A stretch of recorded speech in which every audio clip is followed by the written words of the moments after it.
Yung laruan ko, schedule na para ma-change oil. Kaya dahil meron akong free time ngayon, eto na at kinalikot ko na itong aking mini Wrangler. Change oil na kayo ng mga sasakyan nyo. Ito na lang yung sasakyan ko na hindi ko na change oil. Yung mini Wrangler natin. Ito yung gagamitin natin for today, guys. Tignan nyo naman, complete accessories pa sa pag-change oil. Gumamit pa talaga ng creeper. Bali yung mga gantong ATV mga bossing is meron tayong dalawang drain plug. Isa to. Ayan, ayan. Nakikita niyo yan. Isa yan. Tapos meron din dito sa sides. Okay, ito. So dalawa drain plug natin. So doon na tayo magde-drain sa isa. Kasi nandun din yung strainer niya. Yung mga gantong klaseng makina kasi mga bossing is wala itong filter. Meron lang to is strainer. So since magtatanggal tayo ng strainer para linisan, doon na tayo mag-drain. Pero kung gusto nyo, pareho nyo buksan. At nilabas na nga yung mahiwagang toolset.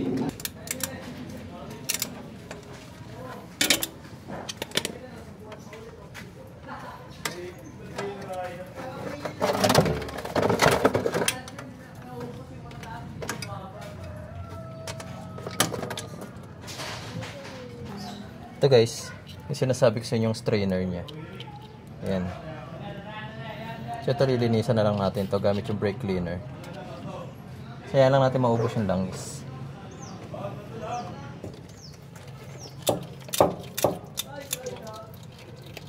Kung medyo sigurista kayo na ma-drain lahat ng langis, meron din yan dito. Pagbukas nyo nito.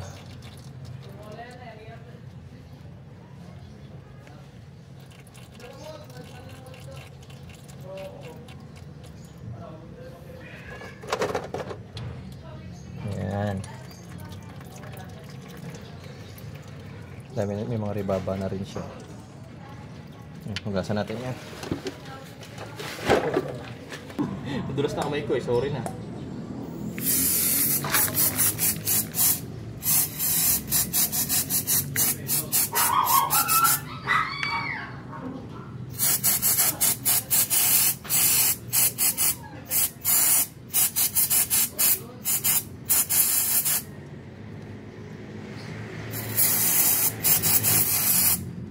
Ano yan? Ano yung spray?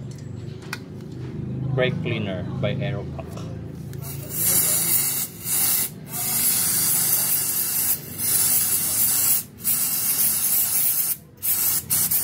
Ito.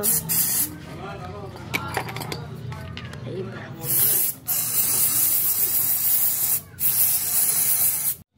Since na-drain na natin lahat ng langis, syempre, punasan muna natin bago natin ibalik yung pinaka-drain plug niya.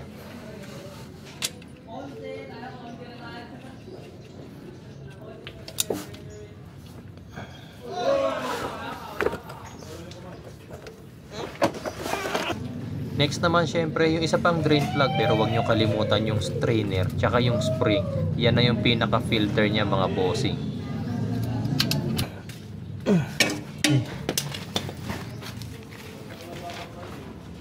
Tapos, para malinisan natin lahat ng pinagtuluan ng langis, tsaka syempre yung mga talsik ng grasa galing sa kadena, ito, gumamit pa tayo ng engine degreaser para matanggal lahat ng makikita nyong grasa at langis dyan sa ating makina. Yun o, part na madumi na yan. Ayan. Kita ba?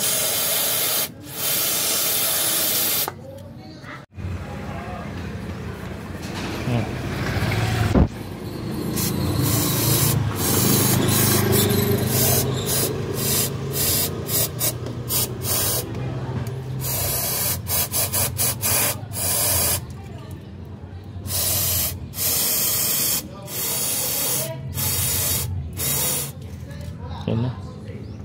Ito pa, dito sa part na to.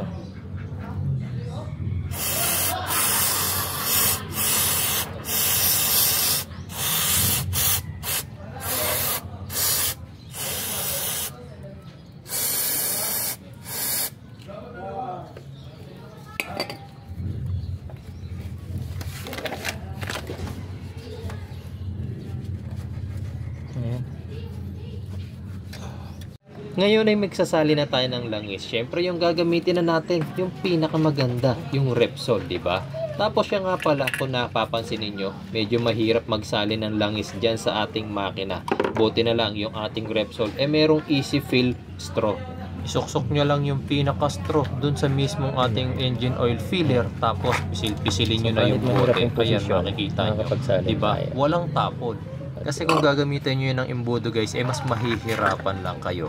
Tapos ang kagandahan pa dito sa ating Repsol guys, tignan nyo, may sukatan yan sa gilid para malaman ninyo kung ilang ml na ang naisasali ninyo.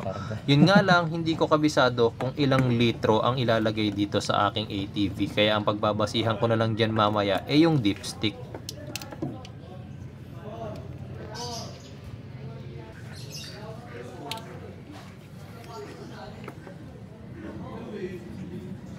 Pagkatapos nating mag-change oil guys, huwag nyo itatapon yan sa kanal at sa lupa ha. Pollution kasi yan.